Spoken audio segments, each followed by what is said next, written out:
Good evening, and welcome to the Youth Department's 2026 Black History Program. We acknowledge Black history every year during the month of February. However, our history is rich and meaningful and should be celebrated 365 days a year. Africans were brought to the United States against their will. They were mistreated and forced to work, receiving no personal benefits for themselves. Yet, during all the horrors they endured, God was with them. As a people group, we have gone from being owned as property to property owners, from working for no wages to six figures and beyond salaries, from accepting whether we are given to make our own choices, from shackles to freedom. Our freedom was paid for by the precious blood of our ancestors, which is more valuable than gold. Being free comes with the responsibility to never forget the past and to never allow ourselves to be shackled to anything or anyone other than God Himself. As you view our presentation, we hope you reflect on the choices that were made and the true value of freedom.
The scripture I'll be reading is John chapter 8, verses 31 and 34 to 36. Then Jesus said to those Jews who believed him, "If you abide in my word, you are my disciples indeed." Jesus answered them, "Most assuredly I say to you, whosoever commits sin shall be a servant to sin. And the servant does not abide in the house forever, but his son abides forever. Therefore, if the Son makes you free, you shall be free indeed." Throughout our existence, Black people have always endured difficult times. Even now, we are facing stressful challenges in schools, housing, politics, finances, child care, daily expenses, acts of violence, and other facets of life. But our constant has always been the church. In church, we are able to lean on and embrace God's word, pray in faith, fellowship with other believers who strengthen us, and remember that it has been God's amazing grace that has kept us and continues to do so.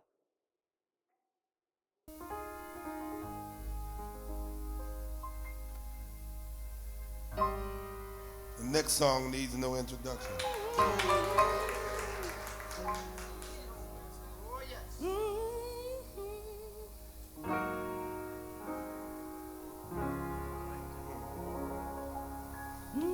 Can I get a witness here tonight?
Amazing grace,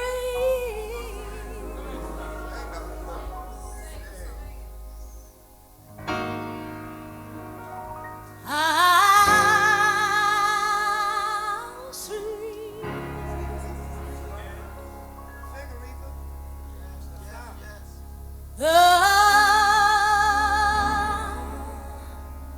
the sound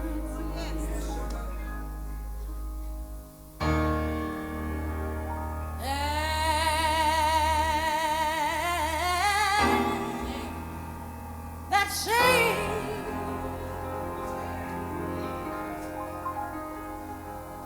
the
They call it God's amazing.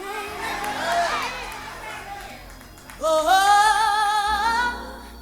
amazing.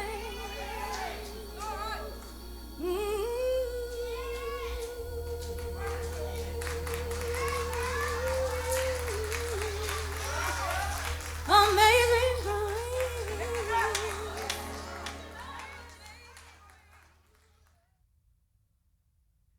Today I will be reciting an appendix from the narrative of the life of Frederick Douglass by Frederick Douglass. The Christianity of America is a Christianity of whose votaries it may be as truly said as it was one of the ancient scribes and Pharisees. They bind heavy burdens and grievous to be borne, and lay them on men's shoulders. But they themselves will not move them with one of their fingers. All their works they do for to be seen of men. They love the uppermost rooms at feasts and the chief seats in the synagogues, and to be called of men, Rabbi, Rabbi. But woe unto you, scribes and Pharisees, hypocrites, for ye shut up the kingdom of heaven against men. For ye neither go in yourselves, neither suffer ye them that are entering to go in. Ye devour widows' houses, and for a pretense make long prayers. Therefore ye shall receive the greater damnation. Ye compass sea and land to make one proselyte, and when he is made, ye make him twofold, more the child of hell than of yourselves. Woe unto you, scribes and Pharisees, hypocrites, for ye pay tithe of mint and anise and cumin, and have omitted the weightier matters of the law, judgment, mercy, and faith. These ought ye to have done, and not to leave the other undone. Ye blind guides, which straight at a gnat, and swallow a camel. Woe unto you, scribes and Pharisees, hypocrites, for ye make clean the outside of the cup and of the platter, but within they are full of extortion and excess. Woe unto you, scribes and Pharisees, hypocrites, for ye are like unto whited sepulchres, which indeed appear beautiful outward, but are within full of dead men's bones, and of all uncleanness.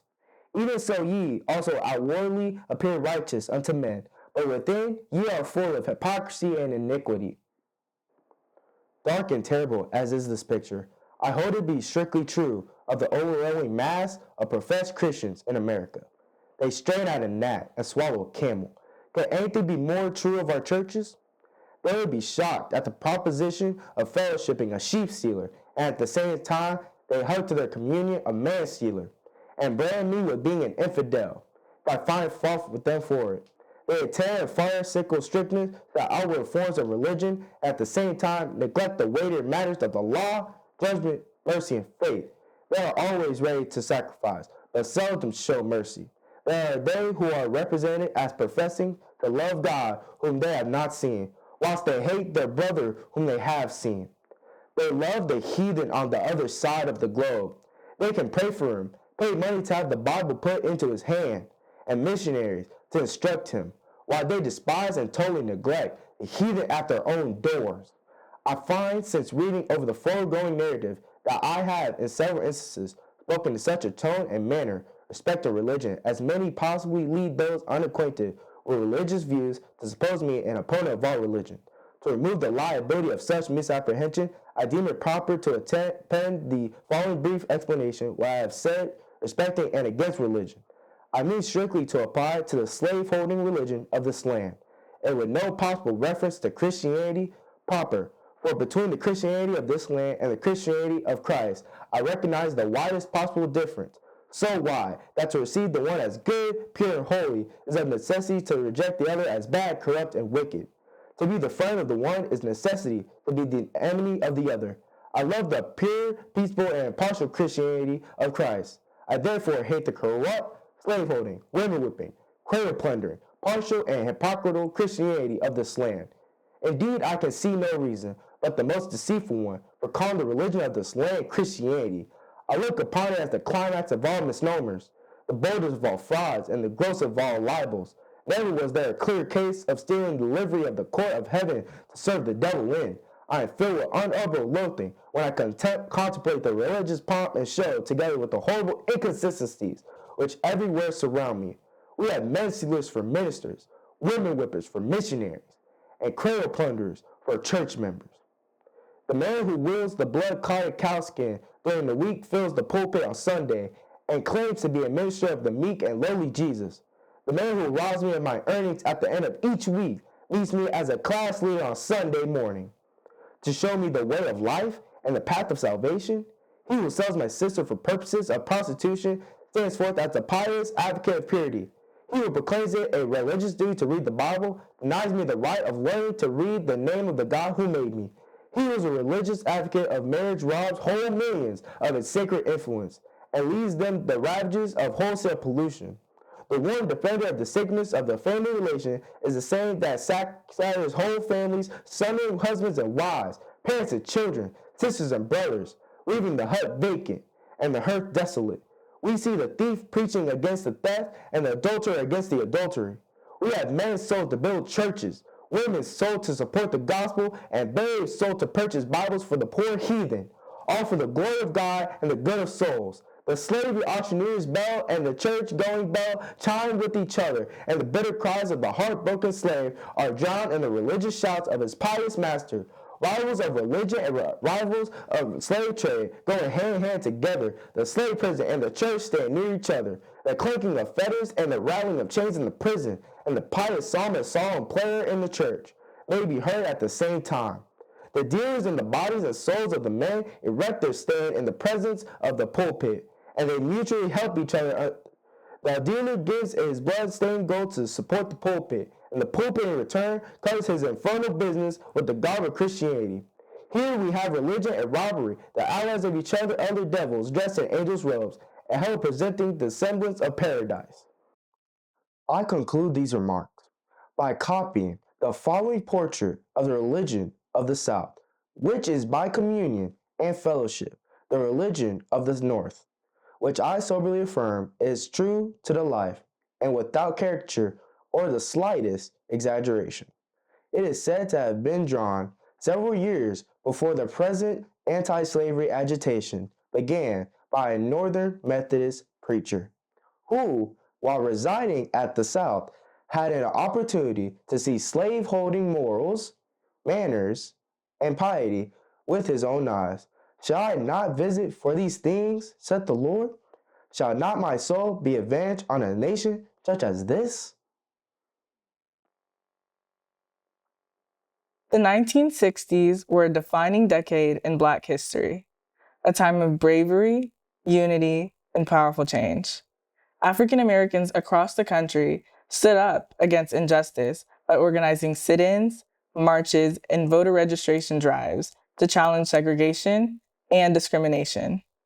Influential leaders such as Martin Luther King Jr. and Malcolm X, along with youth-led groups like the Student Nonviolent Coordinating Committee, helped shape different approaches to the movement while keeping the focus on dignity and freedom. To understand how we arrived here, we must first remember the key events that shaped the civil rights movement of the 1960s. To mention a few, in 1960, the Greensboro sit-ins began, sparking nationwide protests against the lunch counter segregation. In 1961, the Freedom Riders challenged segregated interstate bus travel in the South. In 1962, James Meredith integrates the University of Mississippi. In 1963, the Birmingham Campaign took place. This is where police used violence against demonstrators. Also, in 1963, the March on Washington took place, where Martin Luther King delivered his I Have a Dream speech. And lastly, the 16th Street Baptist Church bombing occurred in Birmingham, killing 4 young girls. In 1964, the Civil Rights Act was signed, banning discrimination in public places and employment. In 1965, Bloody Sunday occurred in Selma, Alabama, during a march for voting rights. Also, in 1965, the Voting Rights Act was passed, as well as the assassination of Malcolm X in New York. And in 1966, the Black Panther Party was founded. This represented the rise of the Black Power movement. Today, we take a moment to look back, not just at history, but at courage. at a time when voices were silent and hope was tested. Ordinary people chose to stand up for what was right. This skit is not just about the past.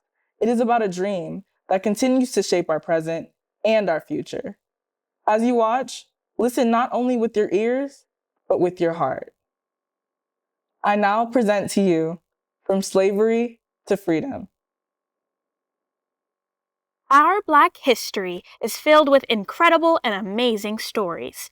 From the coast of Africa to the shores of America, we have endured and survived the test of times.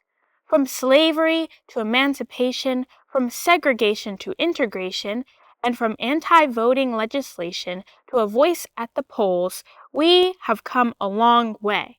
But there is still much work to be done. The first scene in 1960 depicts a normal American family dealing with the idea of sending their kids to a newly integrated school. Well, Arnold, you know that our kids will receive a much better education if we send them to this integrated school system. And I hope. You know how much these kids mean to me. But have you even considered the repercussions and backlash they will face daily?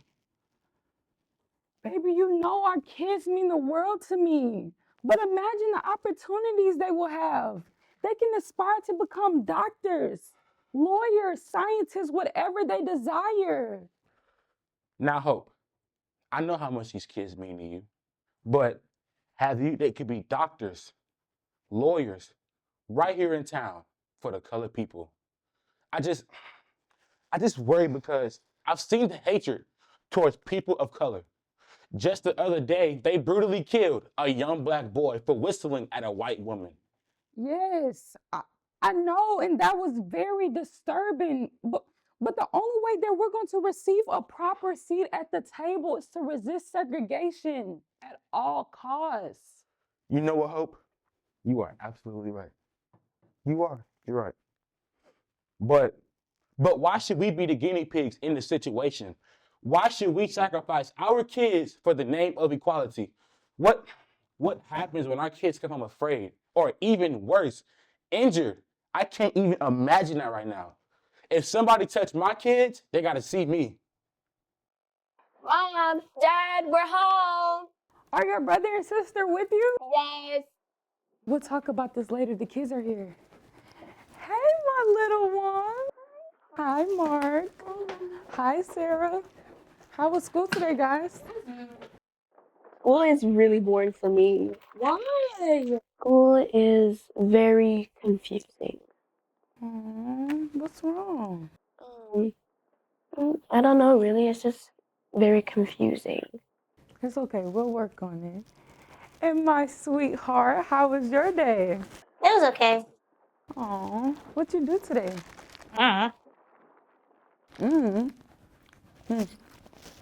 And Jeff, how was your day? It was all right. I have a chance to join the baseball team, though. And most of the boys are close friends. I think we really got a shot because all we do is play stickball all day. You do have a shot. I've seen you and your friends play, and if you think that you could beat other teams, keep dreaming. Mark. Shut up. At least I have friends, and I'll show you what I can really do. All right now, Mark. You shouldn't say such things to your brother. You should be encouraging. Support him. You two are brothers. I want you to never forget that. Understand? Yes, sir, and I apologize, Jeff. I think that you're a very good player, and I mean it. I'm sorry, too. You know you can always hang out with me and the boys. Hello, my little princess, and how was school for you? Daddy, today our class discussed the issue of integrating with white schools. I think it's time we discuss this with the ones who would be affected most, our children. Sarah, do you want to talk about it? Well, I had a lot of questions about this thing they called integration. Have you heard about this, Nana? What about you, Dad? Yeah, we've been having the same discussions in class, and all I got out of it is that they're going to put us on some buses and send us to some white schools. I don't know what I'm going to do with my children. Father, I stretch my hands to thee. Little did Hope and Arnold know what lay in store for those children who would stand boldly and defy the status quo of society, which screamed separation. integration was a major boost for the civil rights movement during the latter half of the 20th century. We also know that the 13th, 14th, and 15th Amendments, also known as the Reconstruction Amendments, abolished slavery, guaranteed citizenship, and prohibited racial discrimination in voting. Although the Reconstruction Amendments were law, people of color were still victims of blatant discrimination because of Jim Crow laws. These laws required people of color to sit at the back of the bus, drink from different water fountains, use separate restroom facilities, and ride in different railroad cars. The Supreme Court ruled in the landmark case, Plessy v. Ferguson, that racially segregated facilities were permissible as long as they were equal in quality. This decision gave birth to the separate but equal doctrine, which legalized segregated schools. This gave rise to black institutions funded by philanthropists Julius Rosenwald and Booker T. Washington. Despite their important role in the black community, they remained underfunded and ill-equipped to adequately educate young black minds. In 1954, the U.S. Supreme Court ruled in Brown v. Board of Education that segregation was unconstitutional. Supreme Court Justice Thurgood Marshall argued that racially separate schools were unequal, furthering the notion that African Americans were considered less than their counterparts. The Little Rock Nine was a group of 9 African American students enrolled in Little Rock Central High School in 1957. The initial attempt to enter the school was met with strong resistance from the citizens of Little Rock, Arkansas. The innocent students were subjected to atrocities that no child should endure. Maybe Arnold had foresight when he brought up the repercussions they would face trying to integrate public schools. The angry mob met at the school with hatred and violence in their minds. They spat at the children and threw objects at them. They yelled and screamed, calling them all sorts of derogatory names. The frightened children ducked and dodged these objects as they tried to make their way into school, because all they wanted was to get an education.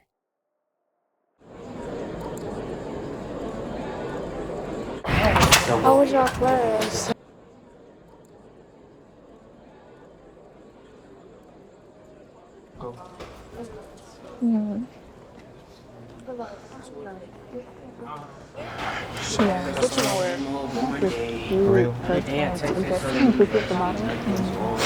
What about you?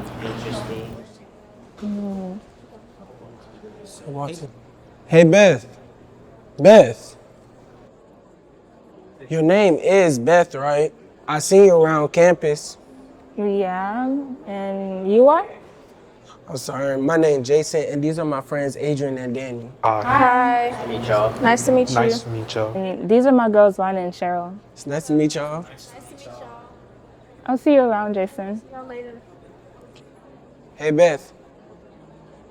Is it okay we can walk with y'all for a minute? Sure.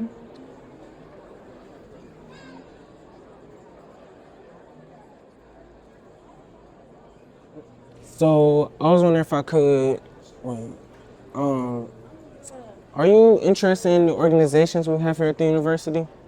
No, but me and my girls are planning on pledging Delta. Wait, pledging? Y'all telling me y'all trying to be hazed near death just to be part of some fraternity? Nah, that's crazy. Y'all can miss me with that. Boy, you not in class. Why you got your hand up? You don't have to do all that. Just say what you gotta say. Leave him alone, Ronnie. I think it's kind of cute. Wait, serious note? Danny is right. A lot of young men are getting killed while trying to pledge in these fraternities. Okay, so what are y'all involved in? Well, we're not really involved in anything here, but we are part of a group of young colored people known as the Black Panthers. The Black Panthers? I knew when I seen this boy raise his hand that y'all touched in the head. Bet. You better tell this fool that your daddy, the Reverend Willis, is gonna have a stroke if he ever found out that you becoming a part of the Black Panthers. Mm-hmm. You know that's right. You believe in Jesus? I believe in Jesus. I believe in Jesus too. Well, birds of a feather flock together. All right, little birdie. That's enough, Rhonda. That's enough. We can at least hear them out. So, I've heard about the Black Panthers, but why this group? Well, Beth, the organization was founded by Huey Newton to combat police brutalities among the African Americans. Well, he felt that they should be able to defend themselves as much as their families from harm and danger. And he also initiated some free breakfast programs for the children and opened community health clinics along the way. Yeah, I've heard about the numerous violent interactions with law enforcement, and that kind of seemed dangerous to me, y'all. I don't know. Cheryl, you are correct. It is dangerous, but so is every other organization that tries to stand up for inequality. I mean, he's absolutely right. The struggle is real, and every day people are dying for freedom. So whether you follow the Black Panthers, Malcolm X, the Nation of Islam, or Reverend Dr. Martin Luther King Jr., you will be subjected to harsh treatments. This race is not for the weak, and Dr. King teaches us to persevere and continue the fight. The students knew that the only way to successfully eliminate racism and all its evil was through some form of organization. To name a few, there was the Black Panther Party, the Nation of Islam, and the nonviolent civil rights movement led by Dr. Martin Luther King Jr. The students knew their civil rights were being denied, and to them, this was not acceptable. They understood that Rosa Parks was only trying to rest her tired feet after a long day's work when her civil rights were violated by police officers, forcefully removing her from the bus and placing her under arrest. They understood that those 4 little girls were only trying to attend Sunday school when their civil rights were violated by a Molotov cocktail tossed through the church window, ending their young lives. They understood that all Dr. King wanted was to have a dream that one day little black boys and girls would be able to join hands with little white boys and girls until his civil rights were violated by a sniper's bullet on the balcony of the Lorraine Motel. Time and time again, people of color live in constant fear.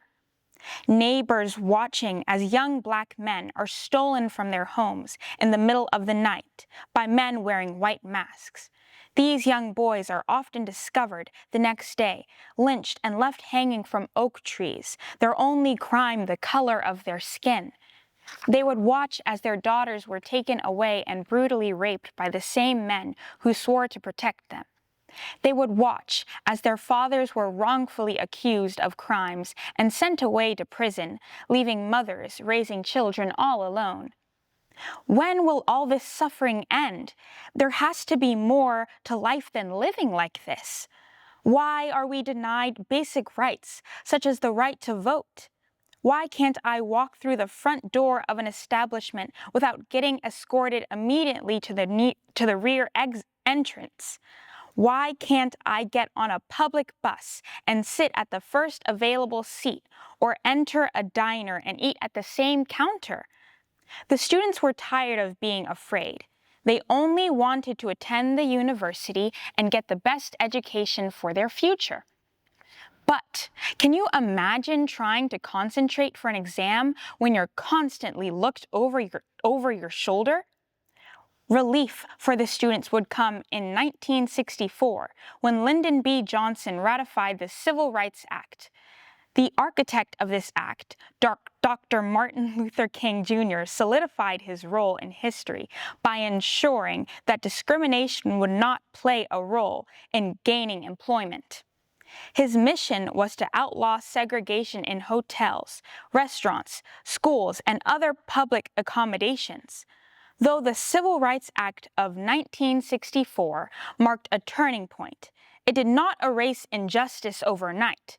Laws could change, but hearts and minds still need work. Dr. King reminded the nation that progress required courage, unity, and unwavering faith. The fight for equality did not end with a signature on paper. It was passed on to the next generation.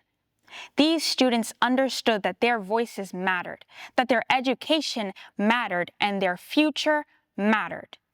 They would walk forward, not in fear, but in hope, determined to stand up, speak out, and continue the dream. Because the dream was never just Dr. King's dream. It belongs to all of us. 50 years ago, a great American in whose symbolic shadow we stand today signed the Emancipation Proclamation. This momentous decree came as a great beacon light of hope to millions of Negro slaves who had been seared in the flames of withering injustice. It came as a joyous daybreak to end the long night of their captivity. But 100 years later, the Negro still is not free. 100 years later, the life of the Negro is still sadly crippled by the manacles of segregation and the chains of discrimination. 100 years later, the Negro lives on a lonely island of poverty in the midst of a vast ocean of material prosperity. 100 years later, the Negro is still languished in the corners of American society and finds himself in exile in his own land. And so we've come here today to dramatize a shameful condition. In a sense, we've come to our nation's capital to cash a check. When the architects of our republic wrote the magnificent words of the Constitution and the Declaration of Independence, they were signing a promissory note to which every American was default heir. This note was a promise that all men, yes, black men as well as white men, would be guaranteed the unalienable rights of life, liberty, and the pursuit of happiness. It is obvious today that America has defaulted on this promissory note insofar as her citizens of color are concerned. Instead of honoring this sacred obligation, America has given the Negro people a bad check, a check which has come back marked insufficient funds. But we refuse to believe that the Bank of Justice is bankrupt. We refuse to believe that there are insufficient funds in the great vaults of opportunity of this nation. And so we've come to cash this check, a check that will give us upon demand the riches of freedom and the security of justice. We have also come to this hallowed spot to remind America of the fierce urgency of now. This is no time to engage in the luxury of cooling off or to take the tranquilizing drug of gradualism. Now is the time to make real the promises of democracy. Now is the time to rise from the dark and desolate valley of segregation to the sunlit path of racial justice. Now is the time to lift our nation from the quicksands of racial injustice to the solid rock of brotherhood. Now is the time to make justice a reality for all of God's children. It would be fatal for the nation to overlook the urgency of the moment. This sweltering summer of the Negro's legitimate discontent will not pass until there is an invigorating autumn of freedom and equality. 1963 is not an end, but a beginning. Those who hoped that the Negro needed to blow off steam and will now be content will have a rude awakening if the nation returns to business as usual. There will be neither rest nor tranquility until the Negro is granted his citizenship rights. The whirlwinds of revolt will continue to shake the foundations of our nation until the bright day of justice emerges. But there is something that I must say to my people who stand on the warm threshold which leads into the palace of justice. In the process of gaining our rightful place, we must not be guilty of wrongful deeds. Let us not seek to satisfy our thirst for freedom by drinking from the cup of bitterness and hatred. We must forever conduct our struggle on the high plane of dignity and discipline. We must not allow our creative protest to degenerate into physical violence. Again and again, we must rise to the majestic heights of meeting physical force with soul force. The marvelous new militancy which has engulfed the Negro community must not lead us to a distrust of all white people. For many of our white brothers, as evidenced by their presidents here today, have come to realize that their destiny is tied up with our destiny. And they have come to realize that their freedom is inextricably bound to our freedom. We cannot walk alone. And as we walk, we must make the pledge that we shall always march ahead. We cannot turn back. There are those who are asking the devotees of civil rights, when will you be satisfied? We can never be satisfied as long as the Negro is the victim of the unspeakable horrors of police brutality. We can never be satisfied as long as our bodies, heavy with the fatigue of travel, cannot gain lodging in the motels of the highways and the hotels of the cities. We cannot be satisfied as long as the Negro's basic mobility is from a smaller ghetto to a larger one. We can never be satisfied as long as our children are stripped of their selfhood and robbed of their dignity by signs stating, for whites only. We cannot be satisfied as long as the Negro in Mississippi cannot vote and a Negro in New York believes he has nothing for which to vote. No, we are not satisfied, and we will not be satisfied until justice rolls down like waters and righteousness like a mighty stream.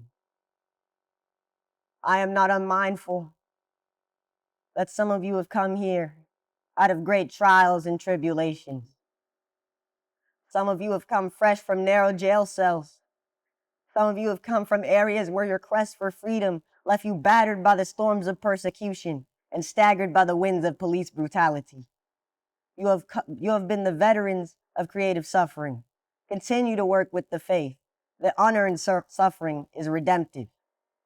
Go back to Mississippi, go back to Alabama, go back to South Carolina, go back to Georgia, go back to Louisiana, go back to the slums and ghettos of our northern cities, knowing that somehow this situation can and will be changed.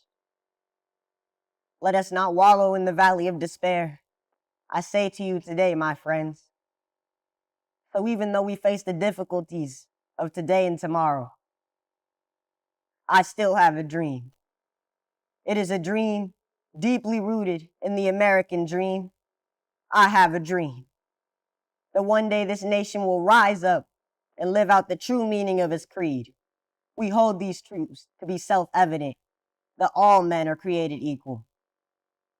I have a dream that one day on the red hills of Georgia, the sons of former slaves and the sons of former slave owners will be able to sit down together at the table of brotherhood. I have a dream that one day even the state of Mississippi, a state sweltering with the heat of injustice, sweltering with the heat of oppression, will be transformed into an oasis of freedom and justice. I have a dream that my 4 little children will one day live in a nation where they will not be judged by the color of their skin, but by the content of their character. I have a dream today. I have a dream that one day down in Alabama, with its vicious racists, with its governor having his lips dripping with the words of interposition and nullification, one day right down in Alabama, little black boys and black girls will be able to join hands with little white boys and white girls as sisters and brothers. I have a dream today.